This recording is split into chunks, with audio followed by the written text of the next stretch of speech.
Nessa segunda sessão gostaria de falar a respeito do presente e do futuro da reforma. Talvez seja um pouco estranho ter ouvido falar sobre um evento histórico do passado e trazê-lo para o presente e lançá-lo para o futuro. Algo anacrônico, algo impossível, na verdade. Mas eu quero falar sobre o presente e o futuro, os princípios da reforma, como as grandes verdades da reforma protestante são relevantes para hoje e para o futuro da nossa igreja, da igreja do povo de Deus em toda parte. Veja novamente este versículo de Judas, versículo de número 3, na nossa leitura da primeira sessão. Amados, procurando eu escrever-vos com toda a diligência acerca da salvação comum, tive por necessidade escrever-vos e exortar-vos a batalhar pela fé que uma vez foi entregue aos santos. Quando eu estava preparando esse estudo, alguns dias atrás, sobre o passado, o presente e o futuro da reforma, eu senti que não seria bom falar demasiadamente sobre cronologia. História não é cronologia. Cronologia é quando você pega o tempo como uma linha e começa a fatiar datas, reis, títulos, lugares. Porque história não é cronologia. História é o espírito das coisas que se sucedem no espaço e no tempo. De maneira que os acontecimentos, os atos, os eventos, as palavras, elas ficam para trás no passado, mas os princípios que moveram os atos, as palavras e os acontecimentos não morrem, seguem e permanecem. História é isso. Em algumas línguas saxônicas e germânicas, o próprio termo história, estudo histórico, é chamado de espírito, né? Em alemão, Hiddenis em holandês, o espírito, porque a história são aqueles princípios que movimentam os eventos. Assim, quando eu estou falando sobre presente e futuro da reforma, eu estou falando sobre esses princípios que moveram muitas coisas no passado e que ainda movem e devem mover coisas hoje e no futuro. Dessa maneira nós consideramos a reforma protestante pensando no presente e no futuro dela. Nós desejamos falar sobre princípios, os princípios que moveram a reforma e que são para hoje. E é isso que eu quero dizer sobre o presente e o futuro da reforma. É sobre isso que eu gostaria de falar. De outra maneira, você sairia daqui com muita informação cronológica, porém isso não lhe ajudaria muito na sua vida cristã. Gostaria de chamar a sua atenção para 3 grandes princípios já mencionados na primeira sessão da reforma do século XVI, que são para hoje: sola Escritura, sola Gratia e sola Deo Gloria. Os outros 2 princípios, sola Fide e solos Christus, estão contidos em sola Gratia, porque a salvação de um pecador é uma obra da graça de Deus, com base nos méritos de Cristo, recebida apenas pela fé. Então nós podemos sintetizar os solas, as solas, Escritura, sola Gratia e sola Deo Gloria. Todas as 5 podem ser sintetizadas nessas 3, sola Escritura, Gracia e sola Deo Gloria. Sobre esses 3 princípios para hoje que eu gostaria de lidar um pouco. Eles continuam relevantes, é claro, para os nossos dias. Quem discordaria disso? Porque as verdades pregadas pelos reformadores não foram inventadas por eles, mais uma vez, não eram opiniões pessoais, descobertas teológicas ou hermenêuticas deles, mas são parte da verdade que Deus entregou à sua igreja. De forma que as Escrituras, a Bíblia, elas são sempre atuais. É um livro maravilhoso, a Bíblia. É um livro vivo, é um livro que não perde a atualidade. E essas solas representam a vontade de Deus para o homem em todas as gerações, em todas as ocasiões. Essas verdades da reforma do século XVI, elas se transferem, assim por dizer, em atualidade para o cenário contemporâneo da igreja hoje. Eu gostaria de destacar alguns dos pontos proclamados pelos reformadores e a sua aplicação atual. E o primeiro princípio da reforma para hoje é que a reforma resgatou o conceito da autoridade vital da palavra de Deus, sola Escritura, mais uma vez. No período histórico em que a reforma tomou forma e aconteceu, as tradições da igreja católica dominante já tinham sido incorporadas nos padrões de comportamento do fiel. Os fiéis eram guiados em sua maneira de viver na vila, na comunidade, de agir, baseado nas tradições, e essas tradições já tinham mesmo ultrapassado as normas e diretrizes para a vida da palavra de Deus. As tradições do catolicismo romano já tinham passado, dominado a vida das pessoas, mais do que as diretrizes do texto da palavra de Deus. A Bíblia era mantida longe, não é, da compreensão dos devotos na época, longe de propósito, guardada nos seminários, nas línguas latinas, gregas, etc. Era considerada um livro apenas para os eruditos, obscuro, na verdade, E você sabe, eles consideravam a Bíblia como um livro muito perigoso para as massas. E eles diziam coisas, como você já tem lido a respeito, que se você der uma Bíblia na língua das pessoas, elas lerem como coisas do tipo, aquele que quer entrar no céu, é melhor perder uma mão e um olho, você não vai ter uma pessoa que enxergue, e vai ser todo mundo maneta por aí. As pessoas não entendem a Bíblia, é muito perigosa a Bíblia, esse tipo de linguagem, esse tipo de argumentação. E os reformadores já descobriram e levantaram o único padrão de fé, que era a palavra de Deus, e por esse padrão, eles avaliaram as práticas religiosas em vigor da Igreja Católica. Agora, a Igreja Evangélica de nossos dias, vista como um todo, ela está voltando a se enterrar, marque isso, em um escombro místico, pseudo-espiritual novamente. Porque foi isso que o catolicismo romano fez, enterrou as verdades de Deus, a Igreja de Deus, debaixo de uma parafernália incrível, um escombro místico e pseudo-espiritual. A palavra de Deus tem sido deixada de lado em nossa geração, livro, texto. Não há estima por ele, simbolicamente, romanticamente falando, mas o uso do texto tem sido deixado de lado em muitas denominações evangélicas, de maneira que só a Escritura é necessário hoje, novamente, e sempre será. Você sabe, nós sabemos que no mundo de pessoas não convertidas, é o subjetivismo e o existencialismo que imperam na maneira das pessoas conduzirem as suas vidas, conhecendo o termo ou não. É subjetivismo, que eu acho, que eu sinto, opa, está acontecendo, coincidência, ou existencialismo, que eu sinto, a minha vida, meus problemas, coisas como essa. A única regra de vida no mundo parece ser comamos e bebamos, porque amanhã morreremos. Você sabe também que entre as seitas há uma multiplicidade de padrões pelos quais a verdade é ensinada. A cena comum é a apresentação de novas revelações continuadamente. E geralmente de natureza escatológica, não é? E características muito fluidas e contraditórias, totalmente duvidosas, que levam a coisas absurdas, incríveis, como assassinatos e suicídios em massa, coisas como essa. É uma multiplicidade de padrões sobre a verdade e a apresentação de novas revelações contínuas. Mas no meio eclesiástico liberal é comum observar também, já há muito tempo, o ataque contra a veracidade das Escrituras. Já são 2 séculos de contestação sistemática contra a palavra de Deus, como se a verdade cristã do cristianismo pudesse subsistir sem o seu principal fundamento, que é a inspiração plena da Bíblia. O fato de que a Bíblia é um livro inspirado por Deus de capa a capa. Isso tem sido atacado já há 200 anos. Mas é no campo evangélico histórico que nós estamos agora assustados com os últimos ataques contra a Bíblia. Por que assustados? Porque as igrejas históricas foram esses mantenedores e guardiões da verdade, proclamadores dela, desde a Reforma até aqui. E tem havido muito ataque contra a Bíblia como a regra única e inerrante sobre a qual nós depositamos a nossa fé e tiramos a nossa prática. Ultimamente, muitos dos chamados intelectuais religiosos têm questionado essa doutrina, que afirma que a Bíblia é um livro inspirado, um livro isento de erros. Isso tem sido questionado. Nós podemos tomar como exemplo, por exemplo, o caso de muitos seminários nos Estados Unidos, no Brasil e em outras partes da Europa, onde a inerrância da Escritura hoje é questionada. E professores tentam distinguir entre partes inspiradas e partes não inspiradas das Escrituras. Isso hoje é ensinado e debatido em muitas academias. Afirma-se que se a Bíblia não pode ser a palavra de Deus, mas ela contém algo da palavra de Deus. Deus é muito mais amplo e se revela de uma maneira muito mais abrangente. Isso é algo novo. E a herança reformada sobre a inspiração total, plena das Escrituras, de que toda a verdade de Deus para a sua igreja, e que toda a Bíblia é a palavra de Deus, não apenas contém, mas ela é a palavra de Deus, é urgentemente necessária nesse momento da vida da igreja. Eu quero dizer o seguinte: há muitas pessoas que você vai encontrar essas pessoas às vezes. Elas dizem, não, isso não é a palavra de Deus, ela contém a palavra de Deus. Isso vem do meio acadêmico. Por exemplo, ali está no livro de Jó, o diabo falando, e isso não pode ser palavra de Deus, é claro que não é. Mas nós cremos que é sim, porque Deus permitiu que isso acontecesse, para que nós aprendêssemos algo sobre Deus, sobre a provisão de Deus, sobre as astúcias do diabo. Assim, toda ela é inspirada. Foi registrado aquilo que vem do Senhor. Esse é um exemplo apenas.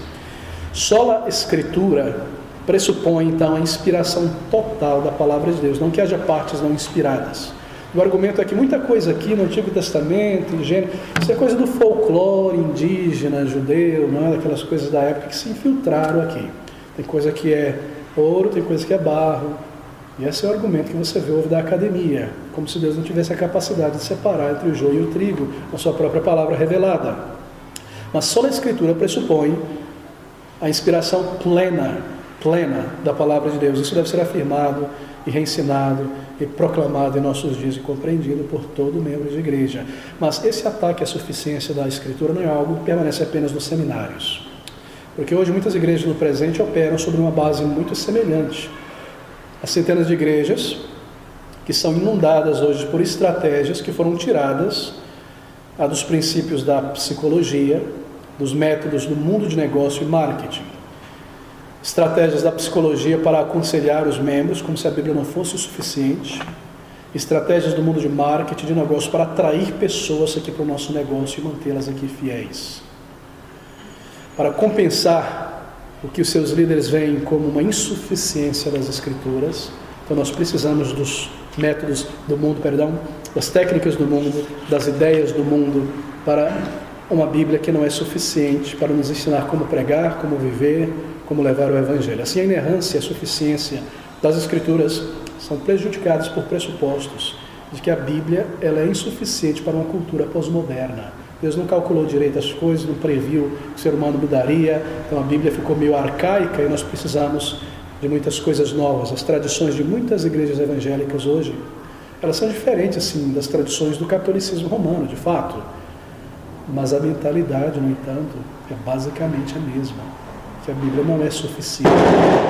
Ainda embora isso não é afirmado de púlpito diretamente. No campo evangélico pentecostal, por exemplo, a suficiência da palavra de Deus já há muitas décadas é desconsiderada e substituída por alegadas revelações, sonhos, profecias, uma palavra do Senhor, coisas que se tornam determinantes das doutrinas e das práticas na igreja. O que o irmão ouviu, que o pastor teve um sonho, a igreja é meio que guiada por essas coisas e moldada por essas coisas. Assim, meus queridos amigos, esse legado da Reforma Protestante é fundamental para os nossos dias. Só a Escritura continua hoje sendo o motor propulsor principal de uma reforma, seja ela qualquer que seja, qualquer que for. A palavra precisa ser a autoridade. Não é possível ter o Senhor Jesus Cristo como teu Salvador e Mestre e Senhor e rejeitar a base da verdade que Ele, o Senhor, nos deu. É impossível uma declaração do senhorio de Cristo e rejeitar o senhorio dele através do seu cetro, que é a Bíblia. É uma escolha clara, não é? Se você ama Deus, você ama somente a palavra escrita por Deus, revelada por Deus. Não é a palavra de Deus, mas palavras dos homens. As marcas desse afeto espiritual que estou mencionando agora aqui são evidentes na própria Bíblia. Isaías 66:2, mas para este homem olharei, para aquele que é pobre e humilde em espírito e que treme diante da minha palavra. Para uma reforma na igreja de hoje, só a Escritura é o carro-chefe. Agora, os irmãos conhecem o seu pastor? Eu creio que não é suficiente apenas nós levantarmos uma bandeira e sacudirmos ela belamente. Nós precisamos de uma atitude um pouco mais inteligente nessas questões para aplicar esse princípio do sola Escritura hoje, para afirmar, em particular, sola Escritura. Afirmar a reforma hoje não deve ser uma questão simbólica, artística. Não ajudaria em nada a igreja, na verdade, não reformaria absolutamente nada. Não é questão de confeccionar camisetas, sola Escritura, 5 solas, ou adesivos para pôr no carro, ou criar uma banda reformada e dar um nome reformado para um time de esporte, o que quer que seja, um blog, páginas na internet, ou de viajar para a Alemanha e fazer um turismo reformado. Isso não afirma só a Escritura, nem promove reforma. Pensar a reforma hoje desta maneira não ajudaria em nada. Me parece que a maioria das pessoas estão fazendo é isso, celebrando a reforma. Eu penso que nós devemos ter uma atitude mais madura, inteligente aqui nesta igreja. Tudo isso é legal, é bonitinho, mas tem seu lugar, claro. Mas isso não causa uma reforma, meus irmãos. Nós estamos falando aqui de reformar a igreja, mas não existe a igreja, existe as igrejas locais. A Bíblia fala em termos de as igrejas. e incutir esse glorioso princípio da reforma como sola Escritura e levar o povo de Deus de volta a uma submissão e amor à autoridade da palavra de Deus. Para isso, nós precisamos muito mais do que viagens aos lugares históricos da reforma ou mera conscientização sobre a reforma através de palestras comemorativas, uma placa na prefeitura para os protestantes, ainda que sejam válidas essas coisas. E para incutir um princípio na igreja local como este, sola Escritura, é necessário, creio eu, pregação expositiva das Escrituras. Isso é fundamental para afirmar e inculcar na mente do povo de Deus somente a Bíblia. Meus irmãos, não é suficiente apenas agitar a bandeira do sola Escritura, como eu tinha mencionado. Aqui no Brasil, estou usando um exemplo, uma ilustração, um forte movimento nos Estados Unidos também, já foi muito forte na Europa, mas não é tanto hoje, o movimento batista fundamentalista, que enfatiza muito a centralidade da Bíblia. Um movimento que surgiu no início do século XX, não é? Para lutar contra muitas coisas, contra o liberalismo que atacava a Bíblia. E a centralidade da Bíblia tem sido a grande bandeira do movimento fundamentalista batista. Eu não digo isso em um tom de crítica ácida contra esses queridos irmãos, não, porque eles combateram um bom combate durante um bom período. E eles dizem coisas como essa: bem, nós acreditamos na Bíblia, nós somos o povo da Bíblia, e nós acreditamos na Bíblia de capa a capa, do início ao fim, e eu sou um homem da Bíblia, e a Bíblia é a minha regra de fé e prática, e eu acredito na Bíblia debaixo da água, no espaço sideral, no deserto, no meio da floresta, a Bíblia sempre será a minha regra de fé e prática, eu sou crente da Bíblia, essa igreja da Bíblia aberta. Mas quando você visita igrejas desses irmãos, você percebe que a adoração não é moldada nos princípios da Bíblia.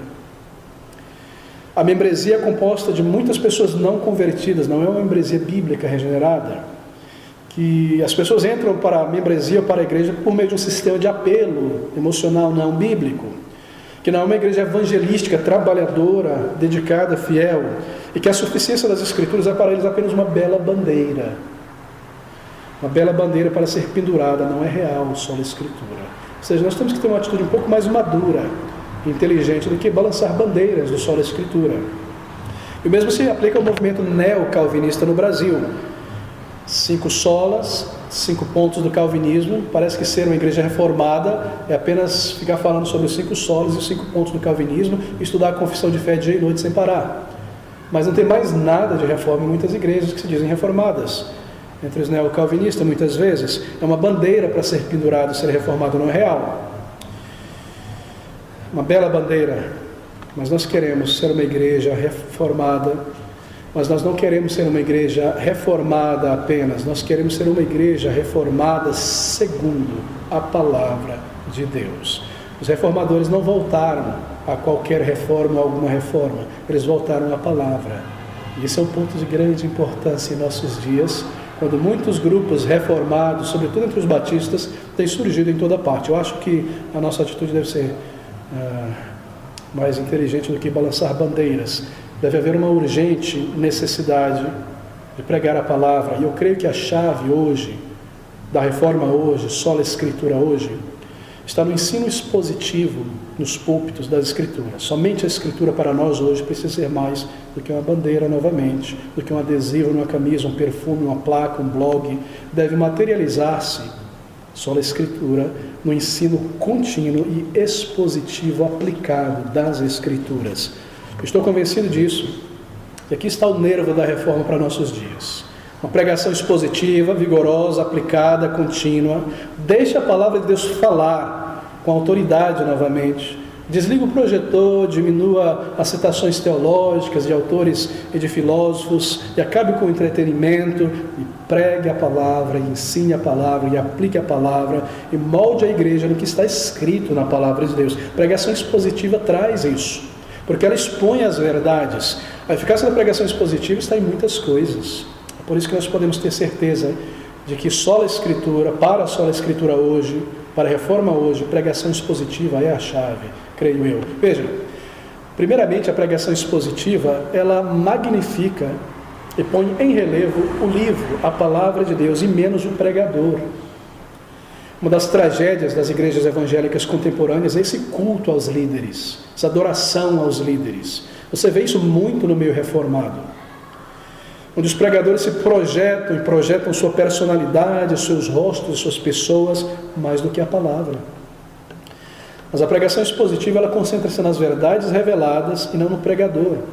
Porque esse pregador, ele precisa estar ali no texto, na palavra, explicando, aplicando. Já não é mais a sua ideia, o seu raciocínio lógico, a sua tirada genial ou qualquer coisa que seja. A congregação percebe que a autoridade vem da palavra e a verdade vem da palavra. Ela magnifica a pregação expositiva, magnifica a palavra de Deus. Segundo, a pregação expositiva ensina ao povo de Deus sobre a glória e a autoridade da palavra de Deus. Quando os termos e as palavras que foram precisamente forjadas pelo Espírito e a estrutura colocada aqui, contendo doutrinas e aplicações profundas, são expostos e aplicados, então uma sensação de reverência pela palavra é formada no crente, que aos poucos percebe a inspiração divina deste livro. Todo domingo, toda oportunidade, o livro está sendo exposto, pregado, um senso de reverência da autoridade desse livro começa a tomar lugar gradativamente na mente do crente. Essa é uma das maiores marcas de um crente que amadurece quando ele sai do pentecostalismo, que depois de alguns anos a palavra se tornou algo que não era antes em sua vida. E conforme segue aprendendo as verdades profundas, diretamente do texto exposto, não do mero raciocínio, oratória e das anedotas do pregador, esse senso da glória e da autoridade da palavra de Deus é fixada na alma do crente. E esse é o propósito da pregação expositiva. Terceiro, a pregação expositiva é muito mais segura para o pregador. Porque o pregador, ele permanece dentro dos limites da verdade revelada no texto e não corre tanto risco de tirar conclusões que não tem base na verdade, quando ele lê um texto e sai andando de lá para cá, raciocinando o tempo todo, sem nunca voltar ao texto. Então ele fica mais dentro dos limites seguros das verdades reveladas na palavra de Deus. Quarto, pregação expositiva ensina o crente a valorizar, a análise e o estudo do texto da palavra de Deus. Ao contrário do texto contemporâneo, onde um versículo é lido no início do sermão, apenas na abertura de uma pregação e nunca mais se volta à Bíblia, está continuamente sobre a pregação expositiva da palavra, ensina o crente a manusear o texto bíblico e ter cuidado com ele. E com cuidado, comparando, pensando, refletindo, e meditar no texto mais do que apenas lê-lo. Crentes que se reúnem em igrejas, onde a palavra é pregada de forma expositiva, consecutiva, estão menos inclinados a serem, por exemplo, levados pelo movimento pentecostal e neopentecostal, porque eles se tornaram homens e mulheres da Bíblia, ou para uma vida hedonista, centrada em si mesmo, ou pelas ondas do modernismo teológico na internet, ou o que quer que seja. Eles estão acostumados a manusear a palavra de Deus e ponderar nela e meditar. Eles não são pegos por um versículo fora do contexto. Pregação expositiva e consecutiva forma isso no crente. Bem diferente do cenário contemporâneo. O cenário contemporâneo chegou a um ponto, às vezes, absurdo. E crentes não observam isso. Observam muitas vezes na internet pregadores que vão falar alguma coisa sentado na sua mesa, a partir da Bíblia, ou pregar, e eles nem meramente leem o texto. Hoje eu vim falar aqui do Senhor para você, e eu quero falar do Senhor para você, e nunca leu, mas ele está manuseando semanticamente diante dos teus olhos o texto, para parecer que a autoridade vem da Bíblia, mas nem foi lida. Você já caiu nessa cilada alguma vez? Nós chegamos a este ponto hoje. Mas quando a palavra de Deus é pregada de uma maneira expositiva, consecutiva, os textos, as palavras, honrando a inteligência do povo de Deus que tem a Bíblia na mão para acompanhar e ver se isso é mesmo, isso traz um senso da glória da palavra, seriedade no povo de Deus, que não é mais levado facilmente por tantos enganos e engodos por aí, de pessoas que possuem maravilhoso carisma e oratória. A pregação expositiva reforma a vida do crente e da igreja. Bem, a pregação expositiva e consecutiva forma na mente do crente uma compreensão mais ampla de toda a revelação de Deus. Porque conforme nós vamos consecutivamente pelo texto e completamos todo o livro, fica aqui as peças do quebra-cabeça são colocadas, não é? Mas do que pregação esporádicas, num texto aqui, outro lá, vai lá, vem cá, e você não tem um conjunto da revelação em um livro, em um texto, em comparação com outro. Dificilmente isso acontece quando a Bíblia é estudada em textos desconectados a cada sermão. Mas a pregação expositiva, consecutiva, alcança isso muitas vezes e mostra a profundidade de um livro inspirado pelo Espírito, num contexto específico de uma igreja. Assim, em termos práticos, a pregação expositiva aplicada da palavra de Deus imprime a autoridade das Escrituras na consciência do crente, defende, promove sola a Escritura, reforma o crente, reforma a igreja, ao contrário do período medieval. É claro, no atual período cristão protestante como um todo, pelo menos teoricamente, a Bíblia é vista como a palavra de Deus. Em teoria, ela está acima de qualquer autoridade na maioria das igrejas evangélicas, mas na prática evangélica atual isto não é uma realidade, é apenas um mero sentimento. Eu acredito que a reforma hoje deva novamente ser uma ênfase nas Escrituras, e essa ênfase não pode ser apenas em termos de camisetas, adesivos e bandeiras, mas só pode ser alcançada no contexto da igreja local, e na igreja local com a pregação expositiva aplicada, moldando a igreja e a vida cristã de uma maneira direta pelas verdades. Isso é só a Escritura. Isso causa uma reforma, porque o Espírito irá aplicar as verdades, transformando, amadurecendo o povo de Deus. Bem, outro conceito resgatado, proclamado e defendido pela reforma foi o princípio da salvação por graça, pela graça de Deus somente. Os reformadores demonstraram isso de uma maneira maravilhosa, que os pecadores mortos em delitos e pecados são gratuitamente justificados através da redenção que há em Cristo Jesus. Eles proclamaram, como a palavra de Deus afirma, porque pela graça sois salvos, por meio da fé. E isso não vem de vós, é um dom de Deus, não vem das obras para que ninguém se glorie. Este foi o princípio dinâmico da reforma, assim por dizer. O carro motor foi um retorno à autoridade da Bíblia.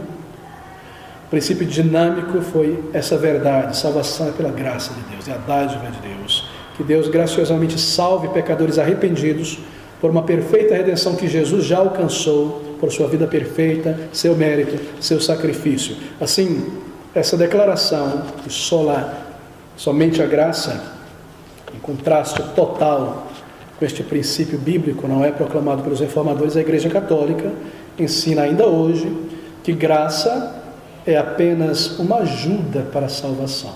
Salvação não é inteiramente pela graça, ela é apenas uma ajuda. Você sobe essa escada e a graça te dá uma ajudinha naquilo que você já consegue fazer. E que essa graça que te ajuda, você recebe essa ajuda participando dos sacramentos. A graça é comunicada pelos sacramentos. Por isso a palavra sacramento, algo que comunica uma graça, uma força. Por isso que nós rejeitamos esses termos e usamos os termos ordenanças, batismo e ceia. Pasme que essa mentalidade, ela começa agora a se espalhar no mundo evangélico também. Que graça é apenas uma ajuda. E para muitos evangélicos, o homem está livre para obedecer a Deus, está apto a se arrepender por si mesmo e a crer em Deus e permanecer nele. Deixa eu dar um grande exemplo que representa muitos. A Associação Evangélica Billy Graham expressa isso da seguinte maneira: o homem está no site deles, o homem está em pecado, rebelião e separação de Deus, mas também está apto a obedecer, arrepender-se, crer e convidar Jesus Cristo para entrar e controlar a sua vida. Soa muito estranho, não é? Agora que você já está com o ouvido bem afiado pela palavra de Deus. Mas essa mentalidade é facilmente vista no meio evangélico hoje, vista no meio pentecostal sobretudo. Como você sabe, nós também vemos isso na maioria das grandes igrejas históricas hoje, batistas, presbiterianas, a mesma mentalidade. E a maior manifestação prática desta mentalidade é o sistema de apelo, de vir à frente. Porque eu mostro que eu tenho condição de responder e me salvar vindo ao Senhor. Por isso um sistema como esse foi criado. Mas nós chegamos a um ponto, meus queridos irmãos, que mesmo entre reformados e calvinistas se vê uma mentalidade de Roma papal, que os sacramentos físicos são eficientes para a salvação, para obter uma graça do Espírito. No mundo reformado, por exemplo, o presbiteriano nos Estados Unidos, uma imensa ala presbiteriana norte-americana, um conhecido pastor americano, presbiteriano, reverendo chamado Douglas Wilson. Ele dirige um movimento chamado Visão Federal, que também tem sido chamado de Auburn Avenue Theology, Teologia da Avenida Auburn. E ele é acompanhado por um grande número de pastores presbiterianos influentes, que defende esse homem, Douglas Wilson, junto com muitos outros, defende o novo nascimento, a regeneração por meio das águas físicas do batismo. Pastor presbiteriano declara, Douglas Wilson: assim, embora não tomamos a ligação entre o batismo na água e a graça para a salvação como algo absoluto, tomamos como a regra. Em outras palavras, pode ser salvo de outra maneira, mas a regra é salvação pelas águas. Eu não estou falando aqui de uma pessoa obscura, de um líder de algum grupo reformado pequeno em algum canto do mundo. Os livros desse autor estão sendo agora grandemente promovidos aqui no Brasil. escreve muito na área de educação e tantas outras áreas. Mas, amigos, no Novo Testamento há uma conexão absoluta entre o Espírito e a Palavra de Deus para a conversão, mas nunca entre graça e água física. Você nunca encontrará essa conexão. Experimentar o novo nascimento no Novo Testamento é pelo Espírito Santo, através do instrumento da Palavra de Deus. A fé vem pelo ouvir a Palavra de Deus, e não o Espírito Santo e a água do batismo. Assim, o apóstolo Pedro proclama: nascidos de novo, não de corrupção, mas de uma semente incorruptível, pela Palavra de Deus que vive e permanece para sempre. Não pela água, não pelos sacramentos. Esse movimento forte, em uma ala presbiteriana norte-americana, é a posição, esse movimento, essa ideia, é a posição consistente de muitas décadas do movimento pentecostal também, que os mesmos são livres para decidir arrepender-se e crer em Jesus Cristo. De maneira que há uma necessidade hoje de uma ênfase contundente em somente a graça. Só a graça. Você percebe a reforma para hoje? Aqui está um elemento dinâmico. A gloriosa herança da reforma de que um pecador é salvo pela graça de Deus somente, sem os méritos humanos, sem a participação de elementos físicos, da graça dada por Deus pelo Espírito Santo. Em termos práticos, para a reforma hoje, creio que a grande ênfase, então, em vez de levantar a bandeira e produzir adesivos sola graça, deve estar na igreja local, na definição do que é o Evangelho da graça redentora. Não só desmascarar o ensino católico que se infiltra novamente por aí, a ideia da salvação por obras, pelo esforço humano, a capacidade humana, mas também reenfatizar a definição reformada da doutrina do Evangelho. O pastor Peter Masters, bem conhecido em seu livro tão excelente, Médicos de Almas, faz um trabalho muito bom em diferenciar entre pregação em geral e pregação do Evangelho. O que ele faz é, na verdade, trazer a tradição reformada, puritana, e enfatizar isso aí naquele livro. E ele menciona que uma imensa quantidade de pregadores de nossos dias foram influenciados pela ideia comum hoje de que qualquer coisa que eles preguem, quando quer que preguem algo da palavra, eles estão pregando o Evangelho. A ideia de que toda a Bíblia é o Evangelho. Em um sentido indireto, sim. Mas essa não é uma ideia mantida pela Igreja do Senhor Jesus Cristo. É um equívoco de que o Evangelho é sinônimo de toda a Bíblia. Porque, como foi crido pelos grandes pregadores no passado, como Spurgeon, Calvino, o Evangelho tem em vista questões específicas de salvação, específicas, diretas, temas diretos sobre salvação. E o pregador deve estudar a palavra de Deus com um olho nesses temas de salvação para poder pregar uma mensagem evangelística. A sua mensagem precisa ser intrinsecamente uma demonstração do pecado e da graça de Deus para ser uma mensagem evangelística, do meio de salvação e as múltiplas consequências do pecado e a salvação que Deus proveu para o pecador. E isso é uma mensagem evangelística. Mais uma vez, falando da reforma no presente, não basta levantar a bandeira, vestir a camiseta do sola graça. O Evangelho da sola graça deve ser pregado novamente, com clareza do que seja este Evangelho, a doutrina do Evangelho, e com regularidade, continuidade na dependência de Deus. Pregações evangelísticas sejam insistentes, convincentes, persuasivas, construídas em textos claramente evangelísticos, deve ser a marca de um púlpito realmente reformado. Você sabe que no passado as igrejas criam assim, tanto é que um dos cultos, pelo menos no domingo, era dedicado para uma pregação evangelística. Isso acabou em muitas igrejas. Ambos os cultos são doutrinários, ou só se tem um culto por domingo em muitas igrejas. E assim como a pregação expositiva é a chave para a reforma hoje, e a manutenção do ideal reformado bíblico da Escritura somente, a pregação claramente evangelística regular é a chave para manter o ideal reformado bíblico do sola gratia. Bem, há muitos benefícios da pregação distintamente evangelística para a igreja local quando é feita de uma maneira regular, continuada todos os domingos, como por exemplo um dos cultos dedicado à mensagem do Evangelho. Primeiro, porque é o comando de Deus que o Evangelho seja pregado. Não que ele seja pregado uma vez na vida ou uma vez na morte, mas regularidade, que as pessoas estão partindo para a eternidade. É pelo Evangelho que almas preciosas serão convencidas pelo Espírito, e esse é o método de Deus.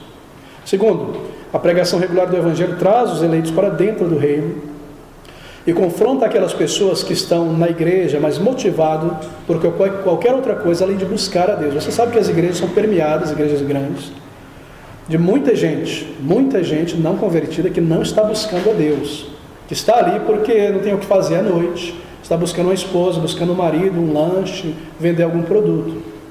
Mas quando o Evangelho é pregado com regularidade, essas pessoas não aguentam ouvir o Evangelho, uma confrontação sobre o pecado, e elas logo saem dali. Isso protege a igreja. Se elas não estão buscando a Deus, não estão ali para ouvir o Evangelho, então isso filtra, isso protege a igreja, isso é um fato. Se você não está buscando a reconciliação com Deus, então você não continua a aguentar ouvir uma mensagem clara e confrontadora sobre o teu pecado da palavra de Deus. E assim a pregação do Evangelho regularmente protege a igreja e traz os eleitos para dentro da igreja. Terceiro, a pregação regular do Evangelho afirma na mente dos ouvintes regulares a necessidade imperativa de conversão antes de se tornar parte da igreja. Isso traz a pessoa a perceber que primeiro eu tenho que nascer de novo, antes de eu ser parte dessa igreja. Antes que alguém seja parte da igreja local de Cristo, ele precisa nascer de novo em Cristo. E quando o Evangelho é pregado continuamente, essa pessoa é formada na mente dos ouvintes. Quarto, a pregação regular do Evangelho treina o crente a discernir os verdadeiros sinais de conversão. Você passa a perceber uma pessoa salva e não salva com mais facilidade. E algo muito importante em nossos dias, poder discernir entre sinais de verdadeira conversão e sinais que não são de verdadeira conversão, são mera religiosidade, onde há milhares de evangélicos não convertidos na participação de muitas igrejas.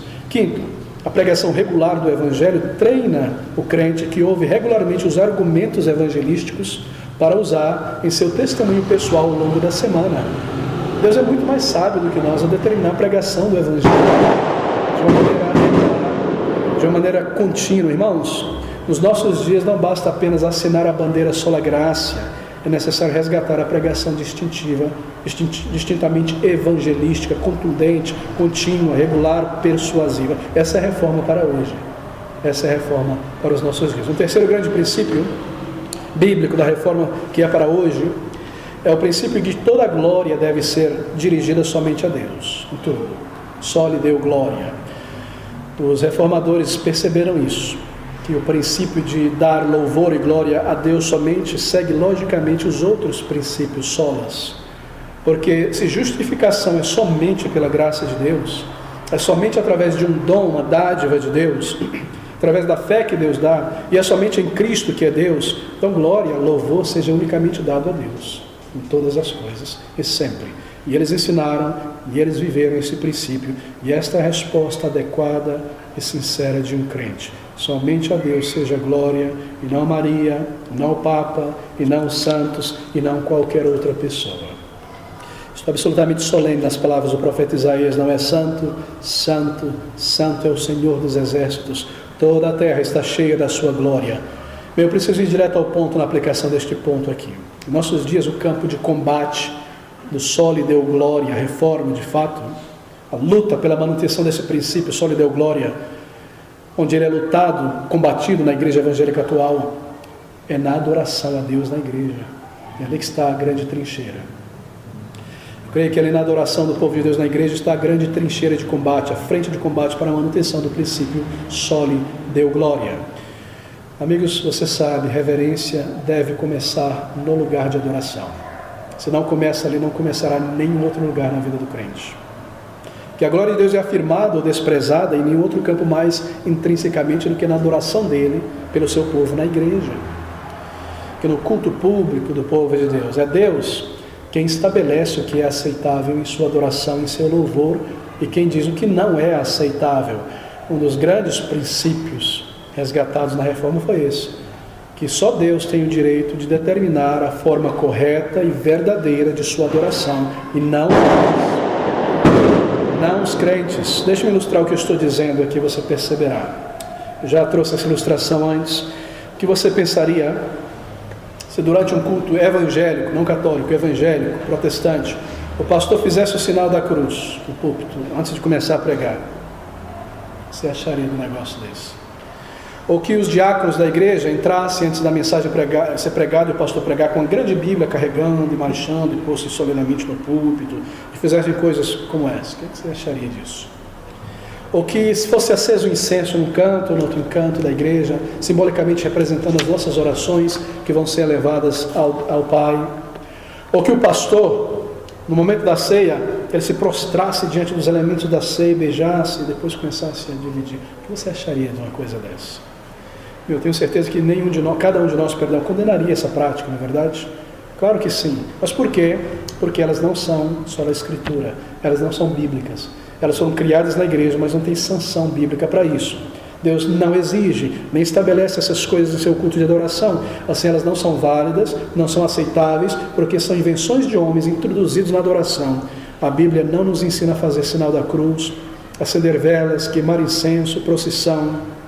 Tudo isso não passa de invencionice do catolicismo romano ao longo dos séculos. Práticas eclesiásticas inventadas por homens ao longo de muitos séculos, que foram se cristalizando dentro daquela igreja, e todos nós estaremos bem certos em condenar essas práticas como falsas, como não bíblicas. Mas deixe-me agora ir além, então, para você perceber o ponto.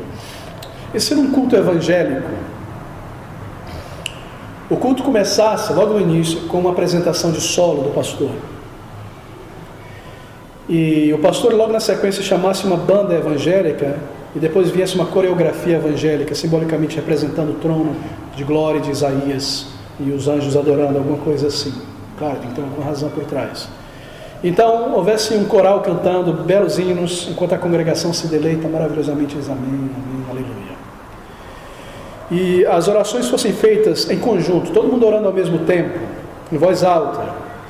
E na hora de cantar o hino, o pastor dividisse as vozes masculinas, as vozes femininas. Os homens cantam a primeira estrofe, as mulheres cantam o refrão, coisas como essa. Ou que o pregador, tudo que o pregador dissesse fosse seguido de palmas para Jesus, palmas para Jesus. E também, ao final da pregação, as pessoas fossem convidadas a vir à frente, para que a gente ore por você, ou que levantasse a mão.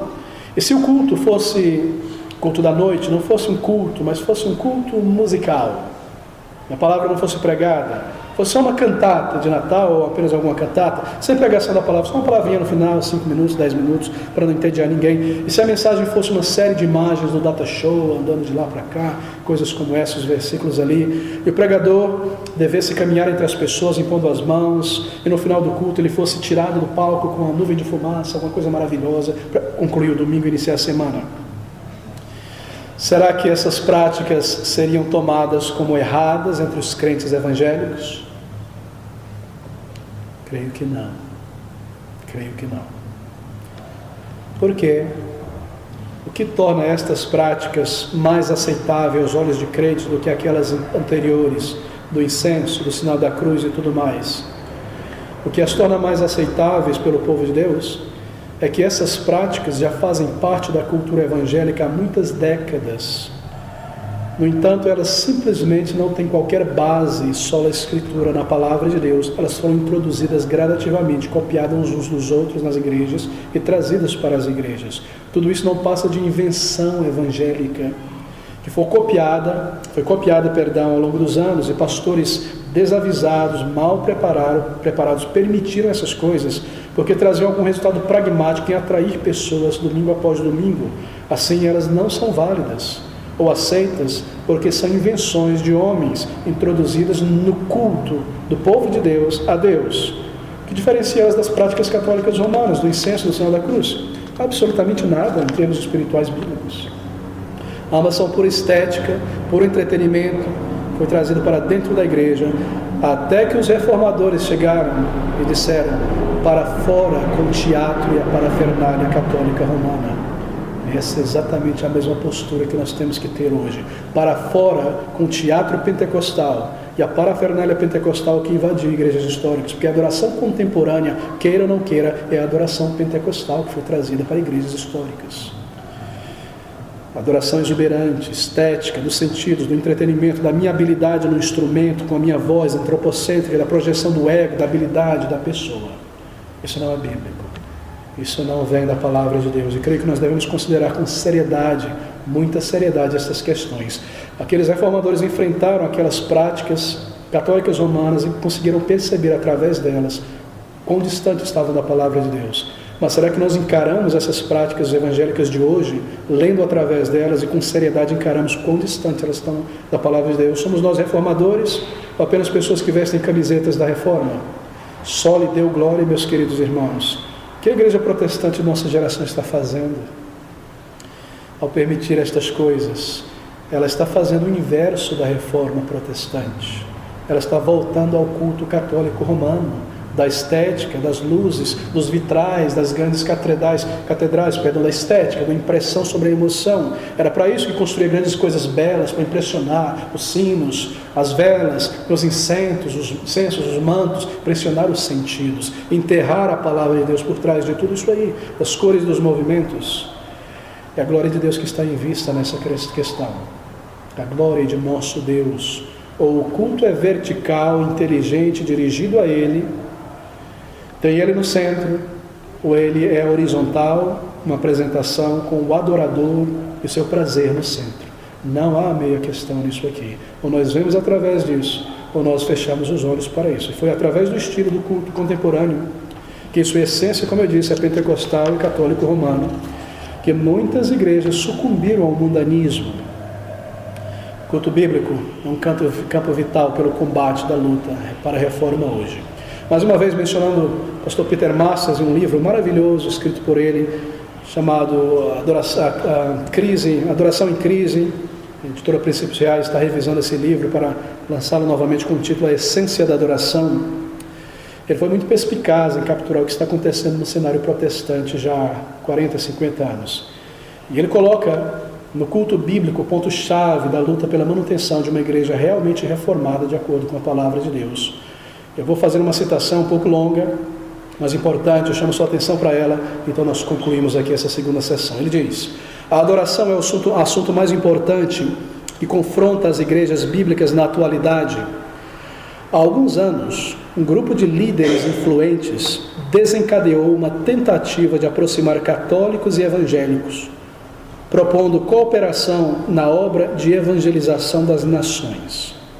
O custo seria elevado. O obscurecimento das doutrinas essenciais concernentes à salvação seria o custo. Muitos evangélicos sucumbiram, mas outros permaneceram firmes, particularmente quando, em determinado momento, alguns dos líderes proeminentes se levantaram em defesa do Evangelho, insistindo que a justificação pela fé é o único caminho para a salvação das almas perdidas. Mas, ao mesmo tempo, naquele contexto, práticas pentecostais já se espalhavam rapidamente pelas igrejas católicas e evangélicas em toda parte, entre os católicos com o movimento da renovação carismática, conduzindo muitos evangélicos mais fracos a acreditarem que os católicos deviam ser igualmente salvos, uma vez que experimentavam os mesmos fenômenos carismáticos de línguas estranhas e de euforismo. As marcas distintivas da salvação sofreram um retrocesso severo, mas um grande número de igrejas evangélicas permaneceram ilesas a esse movimento, jamais aceitando as práticas pentecostais como bíblicas. No entanto, a revolução da nova adoração, do novo louvor, acelerou a sua própria influência na igreja, mostrando-se muito mais perigosa que as tendências anteriores. Igrejas que até então defendiam a justificação somente pela fé e mantinham-se isentas de ideias pentecostais, ficaram sob a imensa pressão de adotarem o estilo de louvor pentecostal de expressão do ego. Aqueles que o fizeram começaram a ser moldados pelos novos cânticos que eles cantavam e pela música que tocavam. Em pouco tempo, elas já não podiam mais notar grandes diferenças entre elas e aqueles que produziam os novos cânticos. Essas igrejas agora estão sendo gradual e inevitavelmente absorvidas pelo movimento pentecostal e pelo evangelicalismo ecumênico de nossos dias. Outrora, elas se recusavam a abandonar seus distintivos evangélicos, adulterando a doutrina ou aceitando os fenômenos pentecostais, mas agora essas igrejas são estimuladas pela euforia ou pela eufórica droga do estilo contemporâneo de adoração. Às vezes, a integridade da pregação é mantida, mas até quando, uma vez que o caráter distintivo da igreja foi mudado pela adoração? Quer os seus defensores admitam isso, quer não, o movimento de louvor contemporâneo é o instrumento atual usado para derrubar as muralhas doutrinárias de Sião. Como o arqui-inimigo da Igreja de Cristo e da alma humana está se esforçando para realizar essa catástrofe. O cenário do novo louvor e adoração é, sem dúvida, o nosso inimigo e não nosso aliado. Se dermos à nova adoração a menor oportunidade, ela arruinará a maior atividade confiada a nós, a reverente, alegre e inteligente oferta de louvor espiritual. As igrejas que começam seus cultos cantando um dos cânticos do cenário atual, advindo dos músicos pentecostais, em breve estarão cantando 2, 3, acrescentando uma banda e daí por diante. É bastante perceptível que em todo lugar onde o novo louvor tem sido adotado pelos evangélicos, se introduz uma perda de reverência, unido ao mundanismo e à superficialidade. Levando em conta a experiência de muitas igrejas, fica evidente que o novo louvor traz consigo madeira, feno e palha para dentro da igreja, roubando o poder e a glória da verdadeira adoração. Quantas igrejas se afastarão dos caminhos antigos bíblicos através da adoração de estilo contemporâneo? Onde estará a sua igreja em 10 ou 20 anos a partir de agora? Tornar-se-á uma igreja semi-pentecostal, com pessoas dançando, esticando a mão para cima, gritando aleluia, caindo pelos corredores, tremendo. Será impossível perceber que já foi uma congregação conservadora que amou a Bíblia, ou ela ainda estará representando a verdade pelo poder de Deus? Fecho a citação aqui. Amigos, o que está em vista é a glória de Deus em sua igreja. Só lhe deu glória. Satanás procura roubar a glória de Deus e dirigi-la a si mesmo. E todas as forças de nossa alma devem ser colocadas para a reforma da adoração em nossas igrejas locais. E isso é um padrão da palavra de Deus. Uma adoração bíblica digna do Senhor é o resultado de todos os outros princípios, porque só a Escritura e só a graça resultam em só lhe deu glória. Como Israel na antiguidade, eu concluo aqui, a igreja atual de muitas maneiras tornou-se deserto e desolação. Estamos dispostos então a levantar da complacência espiritual, ver através do erro e rejeitar o erro, para abraçar esses princípios da reforma novamente. Então exija pregação expositiva, pregação regular da doutrina do Evangelho, adoração vertical e bíblica na igreja. Estes mesmos princípios foram utilizados pelo Senhor em reavivamentos ao longo da história da igreja. Esses mesmos 3 princípios. O presente da reforma, como o futuro da reforma, é somente as Escrituras. É necessário buscar na Bíblia toda a direção para a formação da igreja, para as nossas vidas, e o nosso único objetivo deve ser em tudo isso, só lhe deu glória. No combate de ontem, pela verdade entregue aos santos, no combate de hoje, no combate de amanhã, a espada do Espírito para a luta e defesa da verdade nesse combate, uma vez entregue aos santos, é a mesma, somente as Escrituras. Que Deus nos ajude a provarmos-nos fiéis a esses princípios, amados pela igreja ao longo da história da igreja. Que nós possamos ser fiéis à nossa posição como pregadores, líderes, evangelísticos, crentes, membros da igreja, como verdadeiros crentes, reformados segundo a palavra de Deus.